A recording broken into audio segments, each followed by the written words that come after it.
আসসালামু আলাইকুম রহমতুল্লাহ। এই শীতের দিনে অনেকে সমস্যায় পড়েছেন অজু নিয়ে। অজু সম্পর্কে নবী মোহাম্মদ রাসূলুল্লাহ সাল্লাল্লাহু আলাইহি সাল্লাম বলেন যে মোজায় মসহ করার কথা। সফরে 3 দিন, বাড়িতে 1 দিন।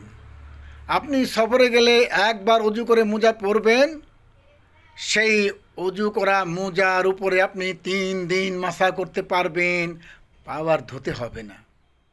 আর বাড়িতে যদি থাকেন, আপনি জোহরের সময় মোজাটা অজু করে পরেছেন, পরের দিন জোহরের সলাত পড়ার পরে আবার মোজাটা অজু করে পরবেন, ব্যাস।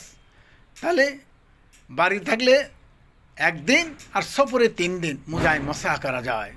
এ সম্পর্কে স্পষ্ট হাদিস রয়েছে। এরপরে নবী মোহাম্মদ রাসূলুল্লাহ সাল্লাল্লাহু আলাইহি সাল্লাম তিনি সফরে বেরোচ্ছেন, জহর এবং আসরের নামাজে একবারে জহরের রক্ত পড়ে নিলেন, আসর পড়লেন একামত দিয়ে, জহরও পড়লেন একামত দিয়ে। তিনি সফরে রওনা হয়ে গেলেন। যেতে যেতে মাগরিব নামাজের টাইম হয়ে গেছে, তখনও মাগরিব তিনি পড়েননি। একদম রাত্রি ইশার সলাতের সময় মাগরিব ইকামত দিয়ে 3 রাকাত পড়লেন এবং 2 রাকাত ইশার সালাত পড়লেন। তাহলে পরে এত সুবিধা ইসলাম দিয়েছে। আবার নবী মুহাম্মদ রাসূলুল্লাহ সাল্লাল্লাহু আলাইহি সাল্লাম রওনা দিয়েছেন। রওনা দিতে আসরের সময়ে যে তিনি জহরের সলাত পড়লেন, জহরের সলাত তিনি জহরের টাইমে পড়েন নাই।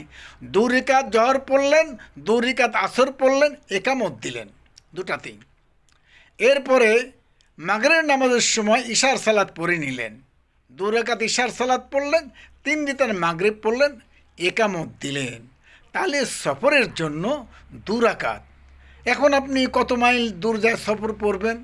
হাদিসে আছে সালাসাত আমিয়ালেন, 3 মাইল, আও সালাসাত সাফ রাখেন।